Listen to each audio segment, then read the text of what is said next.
이 날은 여호와께서 정하신 것이라.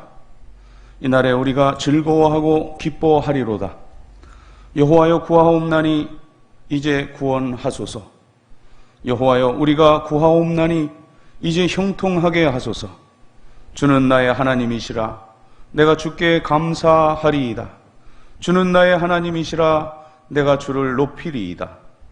하나님은 영이시니 예배하는 자가 영과 진리로 예배할지니라. 아멘.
사랑이 풍성하신 하나님 아버지, 지나간 한 주간도 연약한 저희들을 돌보아 주시며 환난 날에 주님의 초막 속에 비밀히 지켜주시고 생명과 건강과 사업과 가정을 능력의 팔로 보호하여 주신 은혜에 감사를 드립니다. 오늘은 주님께서 저희들에게 복을 주시려고 거룩하게 구별하신 주일, 저희들이 세상의 분주한 일들을 모두 내려놓고 겸손한 마음과 정결한 심령으로 성전에 나와 예배를 드립니다. 성령님, 이곳에 오셔서 예배드리는 저희들의 몸과 마음을 온전히 주장하여 주시고 오직 삼위일체 하나님께만 찬양과 감사와 경배와 영광을 돌리게 하여 주시옵소서. 주님 예수 그리스도의 이름으로 기원하옵나이다. 아멘.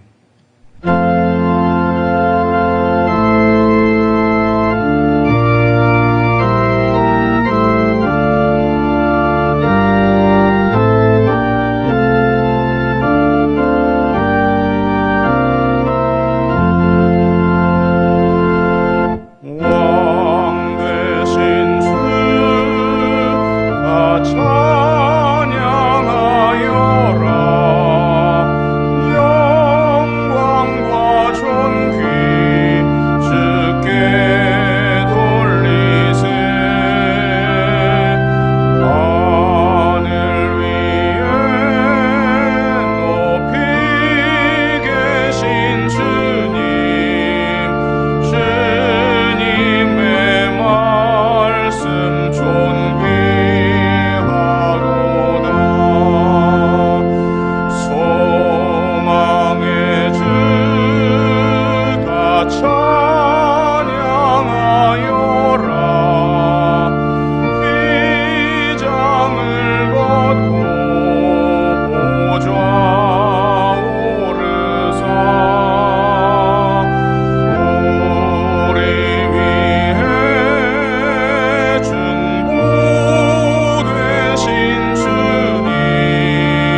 고백의 기도를 드립니다. 저희들을 사랑하시사 십자가 은혜로 구원하시고 날마다 저희들을 생명의 길로 인도하여 주시는 하나님, 저희들 안에 있는 모든 죄악을 고백하며 회개합니다. 주님께서는 너희가 육신대로 살면 반드시 죽으리라 경계하셨건만 저희들은 지난 한 주간 육신의 소욕대로 살았습니다. 안일하며 음란하며 시기하며 질투하며 분노했습니다. 주님의 뜻을 알면서도 죄를 지었기에 저희 마음은 더욱 괴롭습니다. 주님, 저희들을 불쌍히 여기시고 이 모든 죄악을 용서하여 주옵소서. 영으로서 몸의 행실을 죽이면 살리라 격려하신 주님의 말씀을 기억하며 이제부터는 저희들이 성령님의 음성에 귀를 기울이며 성령님의 인도하심을 받아 거룩한 삶을 살게 하여 주옵소서. 예수님의 이름으로 고백의 기도를 드리옵나이다. 아멘. 하나님과 나만이 아는 죄와 허물을 고백하며 참회의 기도를 계속 드립니다. 주님.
이러므로 내가 네게 말하노니 그의 많은 죄가 사하여졌도다. 이는 그의 사랑함이 많음이라. 아멘. 나는 전능하신 아버지 하나님, 천지의 창조주를 믿습니다. 나는 그의 유일하신 아들 우리 주 예수 그리스도를 믿습니다. 그는 성령으로 잉태되어 동정녀 마리아에게서 나시고 본디오 빌라도에게 고난을 받아 십자가에 못 박혀 죽으시고 장사된 지 사흘 만에 죽은 자 가운데서 다시 살아나셨으며 하늘에 오르시어 전능하신 아버지 하나님 우편에 앉아 계시다가 거기로부터 살아있는 자와 죽은 자를 심판하러 오십니다. 나는 성령을 믿으며 거룩한 공교회와 성도의 교제와 죄를 용서받는 것과 몸의 부활과 영생을 믿습니다. 아멘. 자리에 일어나시고 교독문 70번 이사야 42장의 성시를 교독합니다. 내가 붙드는 나의 종, 내 마음에 기뻐하는 자, 곧 내가 택한 사람을 보라.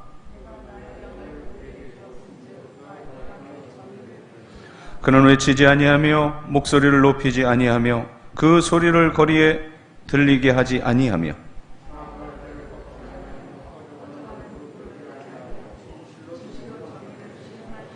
그는 쇠하지 아니하며 낙담하지 아니하고 세상에 정의를 세우기를 이르리니 나 여호와가 의로 너를 불렀은즉 내가 내 손을 잡아 너를 보호하며 네가 먼저 눈먼 자들의 눈을 밝히며 갇힌 자를 감옥에서 이끌어내며 아멘.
사랑과 자비와 충만하신 하나님 아버지, 거룩한 주일 성전에 올라와 하나님의 전능하신 섭리를 찬양하며 하나님께 경배와 영광을 올려드리는 이 귀한 시간 주셔서 감사드립니다. 서로 사랑하라 하셨는데 말씀대로 사랑하지 못했던 것 주여 고백하오니 돌이키게 하시고 나의 생각과 말과 행동을 용서하여 주옵소서. 독생자 예수 그리스도를 통하여 고혈이 피로 죽었던 우리들을 새 생명 주셔서 하느님 자녀로 삼아주신 은혜에 감사드리며 영과 진리로 예배드리오니 받아 주옵소서. 주님, 40여일 계속 이어진 집중호우로 많은 피해를 입었습니다. 감당하기 힘든 자연재해로 재난을 당한 이재민들이 망연자실하여 신음소리와 한숨소리로 어성이오니 주님 도와주시옵소서. 하나님 아버지, 하루속히 복구되게 하시고 회복시켜 주셔서 지치고 힘든 불쌍한 영혼들을 구원하여 주시옵소서. 이번 재난 앞에 저희들이 얼마나 약하고 힘없는 자들인지 철저히 깨닫게 하시고 피해를 당한 수재민들에게 주님의 사랑과 용기와 위로를 더하여 주시옵소서. 계속되는 코로나19로 우리의 마음은 힘들고 지치고 소리치고 싶습니다. 주님, 어디가 바닥인지 여기가 바닥이라고 생각하였는데 끝없이 추락하고 끝없이 내려가는 우리의 삶을 보면 내일이 두렵습니다.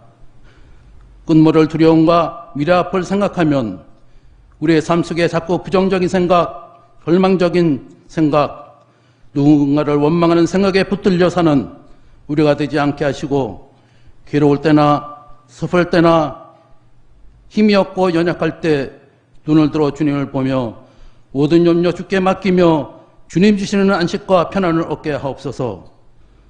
하나님의 일에 예수를 믿는 거라 말씀하셨으니 하나님 말씀이 이정표가 되고 하나님 말씀이 기준이 되어서 겸손하게 이 어려운 시국을 예수님 바라보고 기다리며 하나님의 역사하심을 기대할 수 있는 믿음의 눈을 열어주셔서 성령의 충만함으로 시대를 분별할 줄 아는 영서교회 성도들이 되게 도와주시옵소서.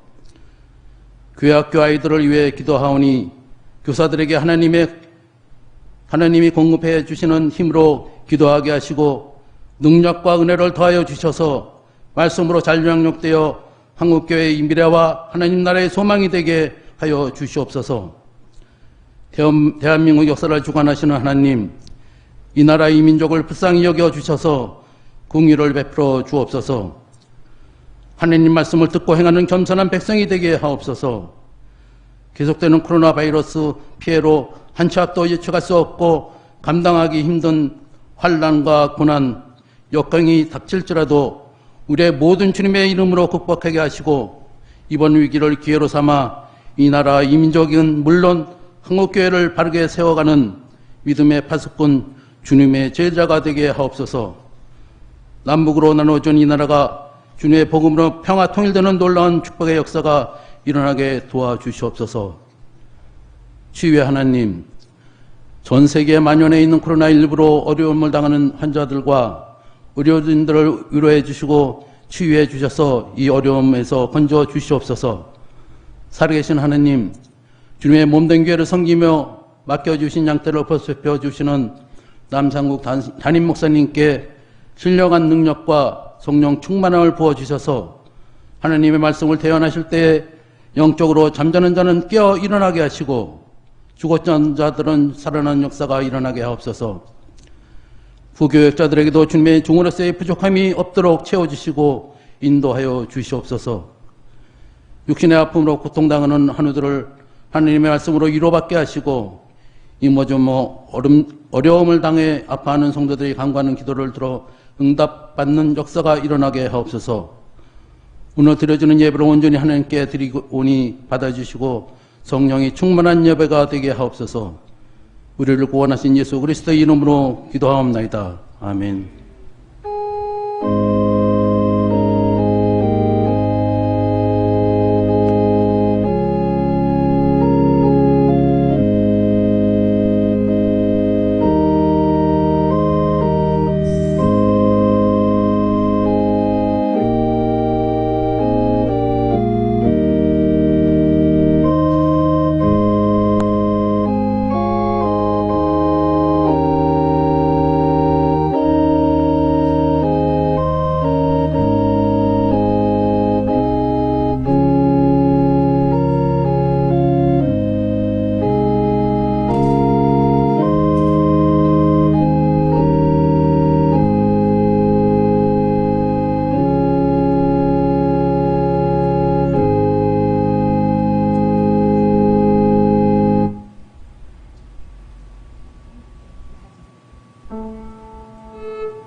교회력으로는 오순절 후 13번째 주일이며 8월 마지막 주일, 이 거룩한 주일에 우리들에게 주시는 하나님 말씀 창세기 18장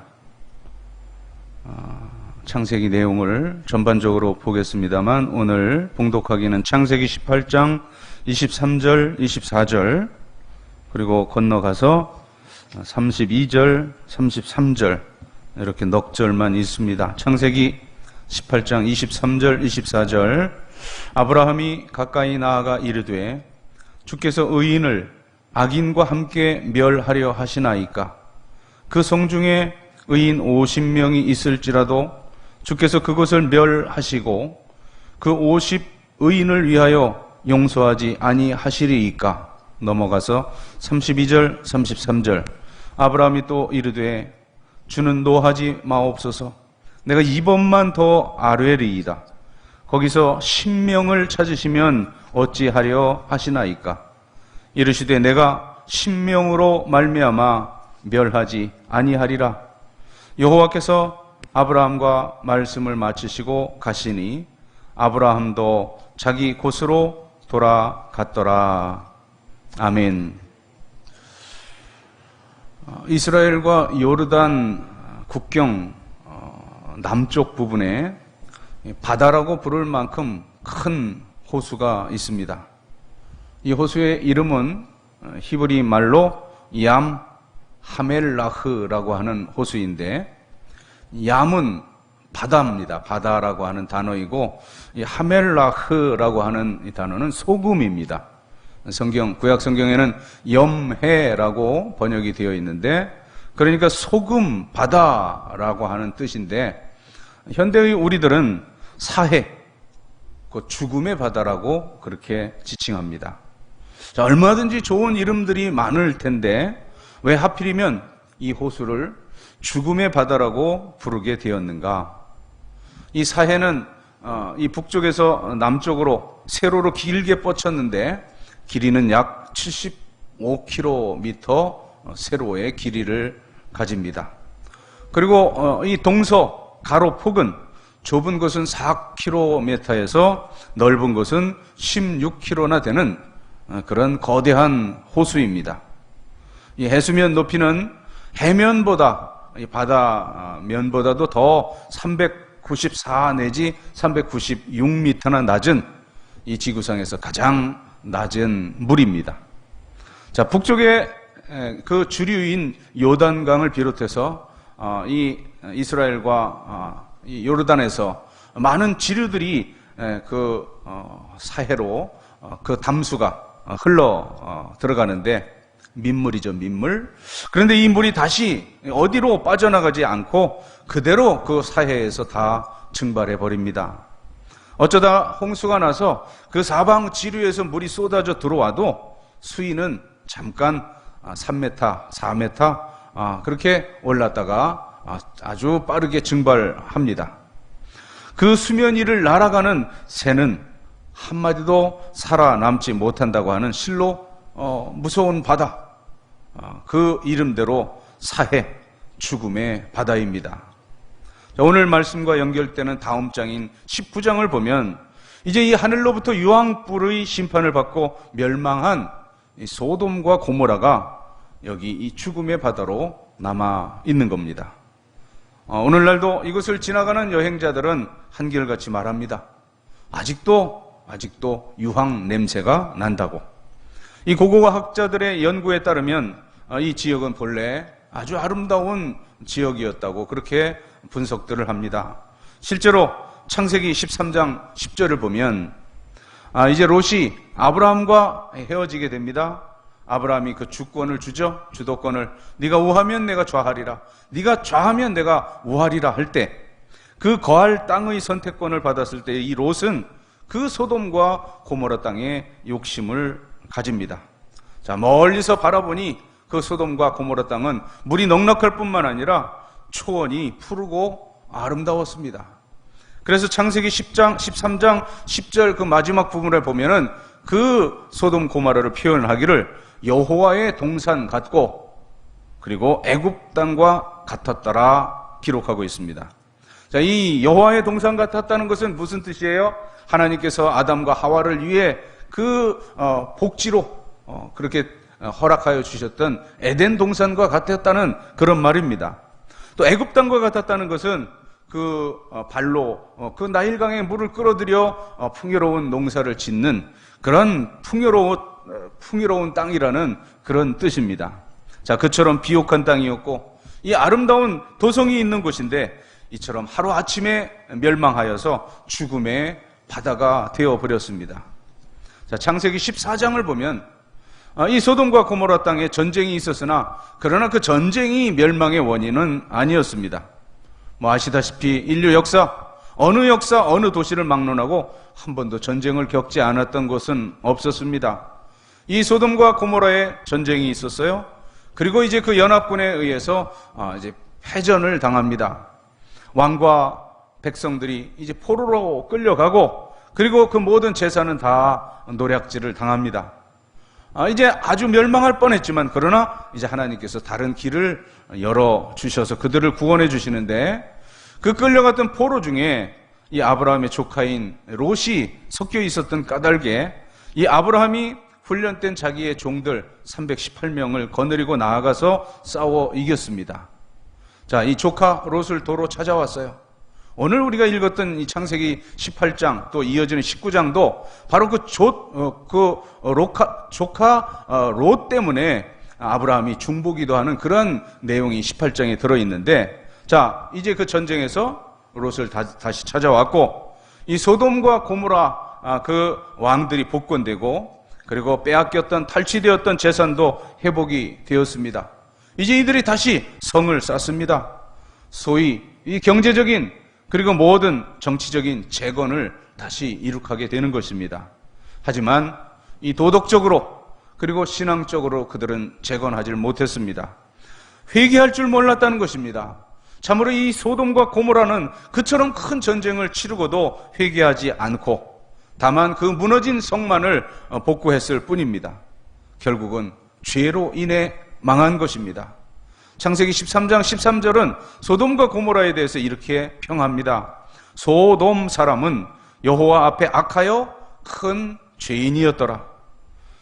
그들은 죄악으로 인하여서 멸망한 것이고 특별히 이 회개하지 않은 죄악으로 인해서 멸망의 심판을 받았습니다.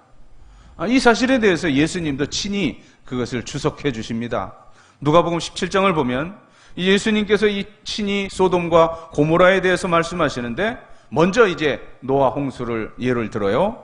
노아 홍수 때 사람들이 멸망하는 그날까지 이제 먹고 마시며 시집가고 장가가는 이제 그 멸망의 홍수의 날까지 죄를 지었다고 말씀하시면서 또 아울러 이 소돔 사람들 하늘로부터 이 불과 유황이 비오듯 하여 저희들을 멸할 때까지 먹고 마시고 사고 팔고 그리고 심고 집을 지었다. 이렇게 예수님은 말씀하십니다. 자, 이 사해가 될 때까지 바로 그 멸망의 날까지 그들은 먹고 마시고 뚝딱 했다는 겁니다.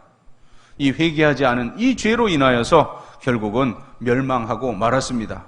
그리고 거기에서 이제 오늘 이 롯의 아내에 대해서 말씀하는데 누가복음 17장 32절 그 소돔 사람 전체를 대표해서 롯의 그 아내를 지적하십니다. 누가복음 17장 32절입니다. 롯의 처를 생각하라. 그 소금 기둥이 된 그 롯 그 아내만이 아니라 그것을 대표로 해서 그 소돔과 고모라의 죄를 생각하라는 말씀입니다. 이 롯의 처는 하나님의 은혜로 이 멸망해가는 이 소돔과 고모라로부터 구출되었지만 그러나 그 환락의 소굴인 소돔과 고모라에 대한 미련을 떨쳐버리지 못하고 뒤를 돌아보고 말았습니다. 그 순간 소금 기둥이 되어버린 롯의 처는 지금도 이제 사해 그 인근에는 이것이 바로 롯의 그 아내의 돌기둥, 소금 기둥이 된 롯의 아내입니다 라고 가이드들은 안내를 하는데 아무튼 지금도 사해 그 언덕에 말없이 서서 우리들에게 우리의 죄의 회개에 대해서 경고를 주고 있는 것입니다. 소돔과 고모라 이처럼 죄로 인해 멸망당했습니다. 연거푸 주어지는 기회, 이를테면 그 자연 그 전쟁을 당했죠. 또 자연 재해를 당해도 이제 그들은 회개가 없었습니다. 이제 발밑에 죽음이 와서 엎드려도 회개하지 않을 때에 이처럼 최후가 오게 되는 것입니다. 죄악과 회개 없음, 그것이 1차 원인이었지만 이제 오늘 본문을 생각해 보면, 좀 더 깊이 생각하면 그 회개 없음과 더불어서 이 소돔과 고모라의 멸망은 꼭 그것 때문이 아니라 하나님이 찾으시는 그 의가 있어야 멸망당하지 않음을 말씀합니다. 자, 이 소돔과 고모라 이 최후는 뭐예요? 오늘 이 아브라함의 기도를 통해 볼 때 의인 10명이 없었기 때문이라고 오늘 본문은 말씀합니다. 의가 있어야 하는데 그 의는 뭐 다른 특별한 뭐 대단한 것이 아니라 바로 하나님을 믿는 믿음을 말씀하는 겁니다.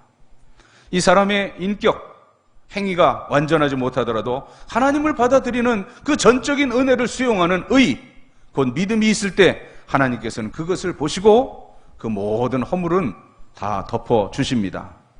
하나님은 하나님을 바라보는 믿는 그 믿음만을 보시고 나머지 모든 우리의 죄와 허물들은 덮어 주십니다. 하나님의 사랑은 허다한 죄를 덮습니다. 성경 그 인물들을 하나하나 우리가 살펴보면 그 증거는 분명합니다. 먼저 믿음의 조상이라고 하는 아브라함을 보십시다. 어떻습니까? 그도 완전한 사람은 아니었습니다. 그러나 그에게 순종하는 믿음이 있었어요. 흔들흔들 할 때가 이 창세기 12장, 13장, 14장 계속 봐도 이제 흔들흔들하고 인간적인 방법을 씁니다만, 그러나 하나님께서 말씀으로 수정해 주실 때마다 그는 순종합니다. 이 아브라함이 하나님을 믿으며 순종함에 하나님이 그를 의로 여겨주셨다고 성경은 말씀합니다. 다윗이라는 사람도 보세요. 이제 그도 이제 우리 일반인인 우리들과 비교해도 객관적으로 비교할 때 그는 살인죄를 지었어요. 또 간음죄를 지었어요. 그리고 살인, 교사하는 이제 그러한 아주 간교한 그런 인간이었습니다. 하지만 다윗은 하나님 앞에서만은 정직한 사람이었어요. 내가 하나님 앞에만 범죄하였나이다. 그 밧세바를 원망하지 않고 누구에게도 핑계대지 않고 하나님 앞에 자기의 죄를 정직하게 고할 때 하나님은 그 정직함 하나를 보시고 다윗의 모든 죄를 덮어 주셨습니다. 모세는 또 어땠습니까? 그 역시 허물이 많은 혈기방자한 사람이었습니다. 그러나 하나님 앞에서는 그 온유함을 인정받았고 이 하나님 집에 충성된 자였기에 하나님께서는 그것을 보고 그의 모든 허물과 죄를 덮어 주셨습니다. 마태복음을 신약성경을 펼쳐보면 첫 장에 마리아와 요셉 이야기가 나옵니다. 성경은 이 요셉에 대하여서 간단히 말씀합니다. 마태복음 1장 19절, 그의 남편 요셉은 의로운 사람이라. 그가 얼마나 도덕적으로 그리고 또 어떤 그 덕성으로 완전하고 의로운 사람인지는 알 수 없지만 그러나 그에게 훌륭한 점이 하나 있습니다. 자기 약혼녀가 자기와 관계없이 임신했다는 말을 듣고도 그 마리아를 용서하고 그 허물을 잘 덮어서 해결하려 했고, 이제 하나님께서 이 임신은 성령으로 된 것이라고 하는 그 하나님의 말씀이 임하자 그는 전적으로 믿고 그대로 순종하는데, 이 겸손과 순종, 이것을 보고 하나님은 요셉을 의인이라 하셨던 것입니다. 이처럼 성경은 완전한 완벽한 의인을 그 의를 말씀하지 않습니다. 다만 예수 그리스도께서 우리를 위해 나의 모든 죄를 위해 그 피 흘려 죽으시고 희생하신 그 주님의 보혈의 능력을 힘입어서 하나님을 바라보는 그 믿음, 그 하나만을 하나님은 원하시는 거예요. 사람으로서 완전한 의인이란 있을 수 없습니다. 무엇인가 한 가지 믿음의 의, 여기 제가 모든 성경의 인물들 예를 들었던 그 순종이든 정직함이든 겸손이든 그 한 가지 믿음의 의가 있을 때 하나님께서 긍휼히 여겨주시고 의롭다 하시는 것입니다. 자, 오늘 본문에 아브라함의 중보기도가 있는데 참으로 하나님께 대한 경건함으로 이제 하나님 앞에 중보합니다. 지금 아브라함의 그 속뜻 무엇인지 정확히 알 수는 없지만 아까 그 소돔과 고모라가 패전해서 끌려갈 때, 포로로 끌려갈 때 이제 그 종들을 데리고 나가서 롯을 구해냈던 것을 보면 아마도 그의 조카인 롯이 이 소돔과 고모라에 있는 것으로 짐작하건대 아마도 그는 하나님 롯을 구원해 주십시오라고 말씀드리고 싶었을 거예요. 그러나 그 말은 단도직입적으로 할 수 없고 우회적으로 이제 간구하게 되는데, 이제 아브라함의 마음속에는 조카 아니라 자기 아들이라도 죄인이면 망할 수 없겠다고 하는, 도리가 없겠다고 하는 그 생각은 분명히 있는 것 같아요. 그래서 이제 중보기도를 시작하면서 하나님께 이렇게 운을 뗍니다. 23절, 아브라함이 가까이 나아가 이르되 주께서 의인을 악인과 함께 멸하려 하시나이까. 이걸 제가 해석을 해드리면 이거예요. 하나님, 적어도 저 소돔과 고모라 정말 죄악이 관영한 도시라는 건 제가 인정합니다만 하나님이 선택하신 그 의인인 이 조카 롯까지 죽이시렵니까? 그런 질문입니다. 그리고 나서 이제 50명으로부터 이제 시작을 하죠. 롯만을 말할 수가 없으니까 이제 50명을 이제 핑계를 대는 거예요. 24절, 그 성 중에 의인 50명이 있을지라도 주께서 그것을 멸하시고 그 50 의인을 위하여 용서하지 아니하시리이까. 이제 다음 절인 25절 이하에 보면 하나님이 의인 50명이 있다면 내가 용서하마 이렇게 허락하십니다.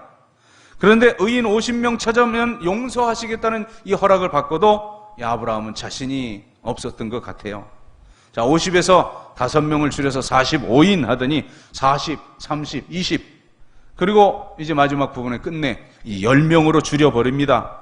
하지만 이게 장난하는 것이 아니라 그의 그 조심스러운 하나님께 그 간절한 두려움 가운데 구하는 그 태도를 볼 수 있어요. 27절에 보면 아브라함이 대답하여 이르되 나는 티끌, 나는 재, 이 먼지 같사오나 감히 주께 아뢰나이다. 이렇게 자기를 낮추면서 하나님께 겸손하게 간구하죠. 30절 전반부에는 이렇게 말합니다. 아브라함이 이르되 내 주여 노하지 마시옵고 말씀하게 하옵소서. 이제 하나님이 아주 그냥 시원시원하게 대답하셔요. 50명뿐만 아니라 그래 45명도 30명도 20명도 그래 내가 다 용서하마. 이제 마지막 10명을 구할 때는 아브라함이 풀이 죽은 모습이에요. 32절을 보세요. 32절 전반부, 아브라함이 또 이르되 주는 노하지 마옵소서 내가 이번만 더 아뢰리이다. 자, 이렇게 이 두려운 마음으로 아브라함은 간구하는 겁니다.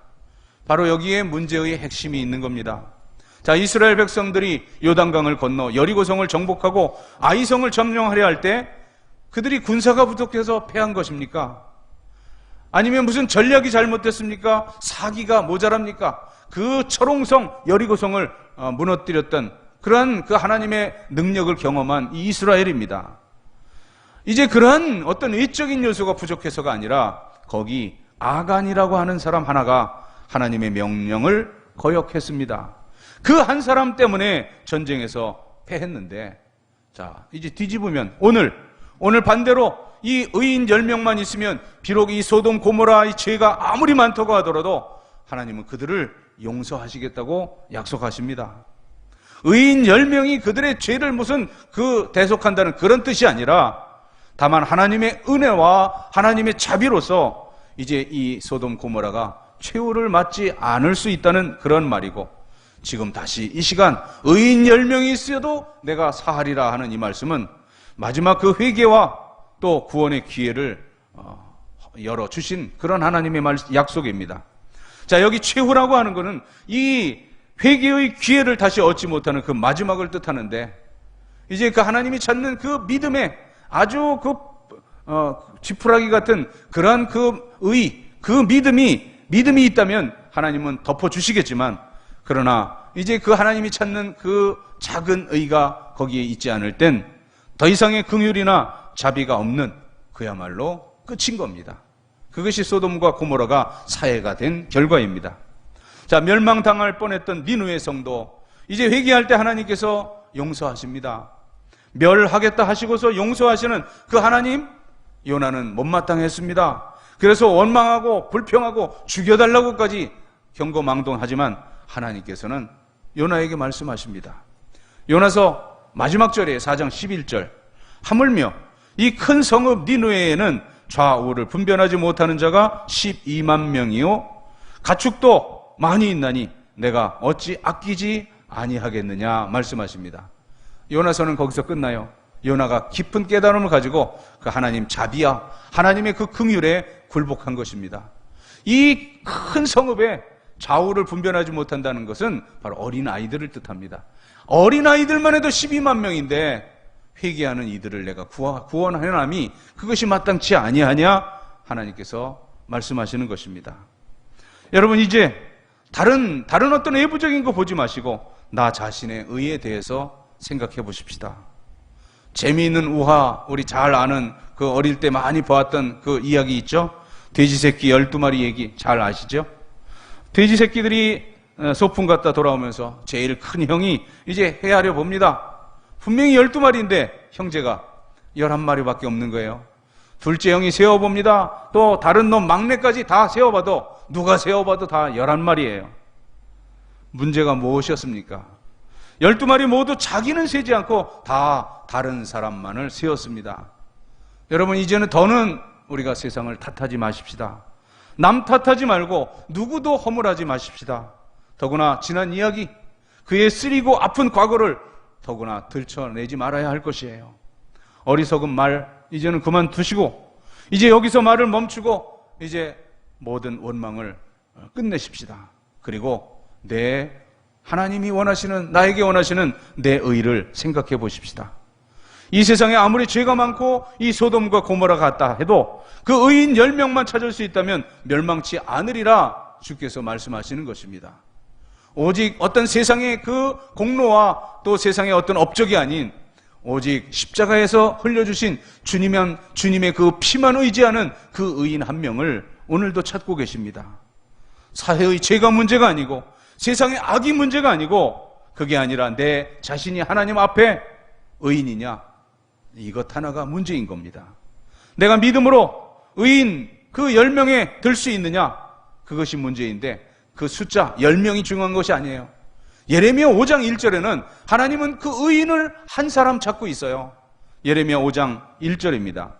너희는 예루살렘 거리로 빨리 다니며 그 넓은 거리에서 찾아보고 알라. 너희가 만일 정의를 행하며 진리를 구하는 자를 한 사람이라도 찾으면 내가 이 성읍을 용서하리라.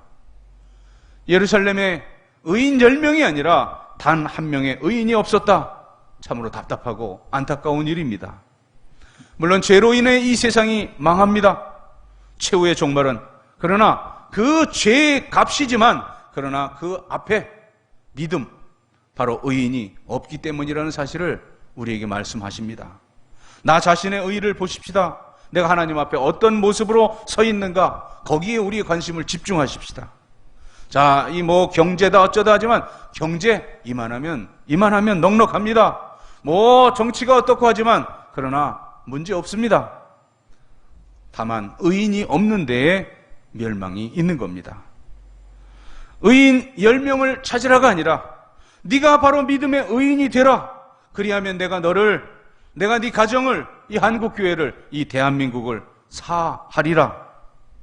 이 코로나가 창궐한 이 상황에서도 지금 우리 모두에게 하나님은 말씀하십니다. 기도드리겠습니다.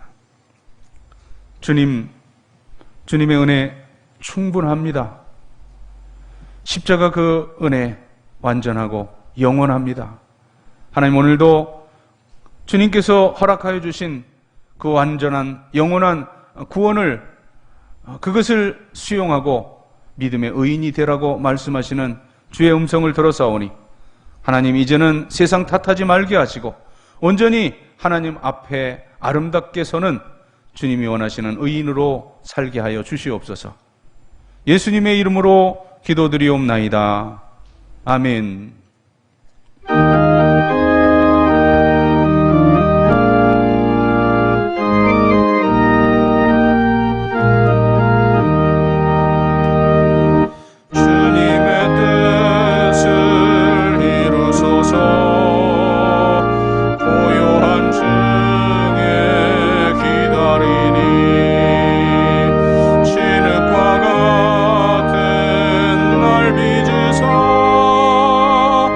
주님의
하나님, 이 세상을 살면서 저희들이 누리는 모든 것들이 다 하나님께로부터 주어진 것임을 겸손히 고백하고 인정하면서 하나님께서 주셨던 물질 가운데 10분의 1을 성별하여 11조의 예물을 드립니다.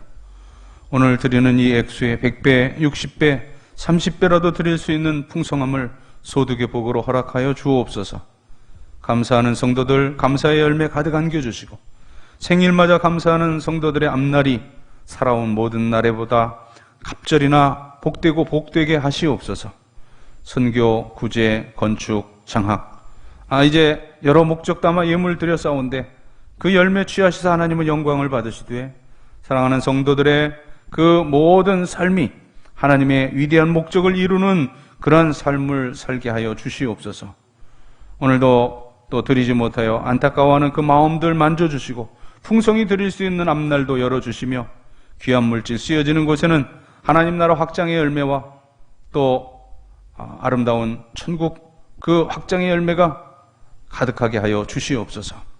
오늘도 해외로 지방으로 여러모로 흩어져 있는 영서의 모든 가족들 어디 있든지 동일한 은혜 가운데 살게 하시되 군문에 있는 귀한 아들들 눈동자같이 지켜주시고 모든 고통하는 환우들은 주의 권능의 손으로 만져주시고 치유하여 주시옵소서.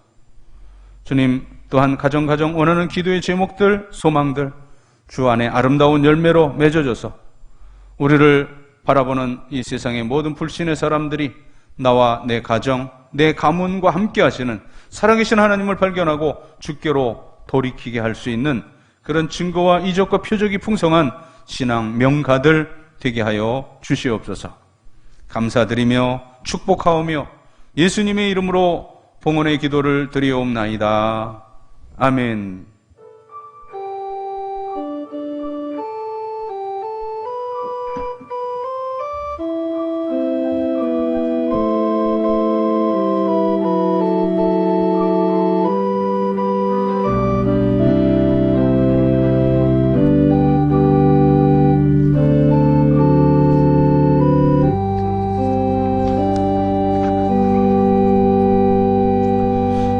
자리에 앉으시고요.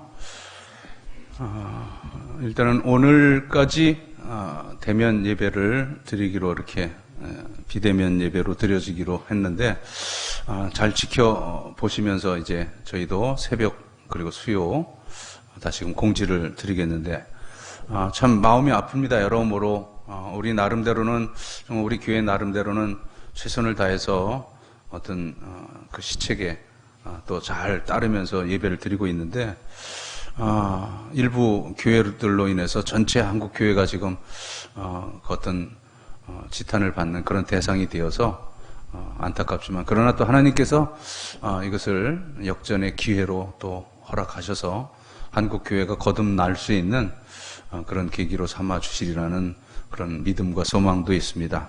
아무튼 끝까지 겸손하게 이 모든 것이 잘 진정되고 또 일상으로 돌아올 수 있도록 그렇게 기도하시면서 개인적인 모든 보건위생 잘 유의 하시기를 바랍니다. 자리에 일어나시고 우리 함께 서로 눈 마주치시고 서로 축복하겠습니다.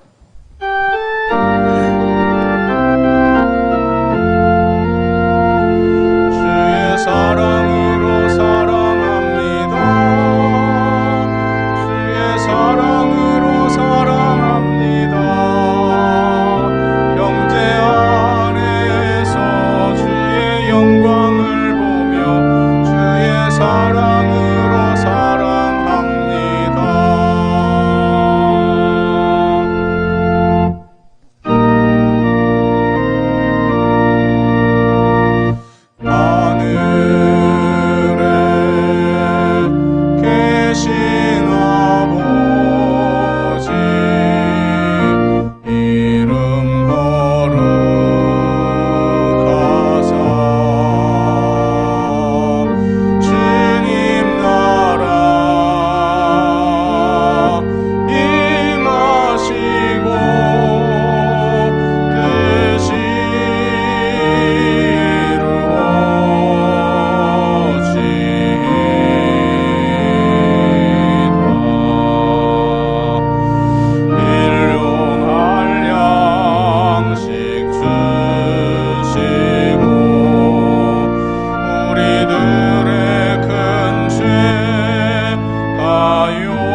여호와는 네게 복을 주시고 너를 지키시기를 원하며 여호와는 그의 얼굴을 내게 비추사 은혜 베푸시기를 원하며 여호와는 그의 얼굴을 네게로 향하여 드사 평강 주시기를 원하노라.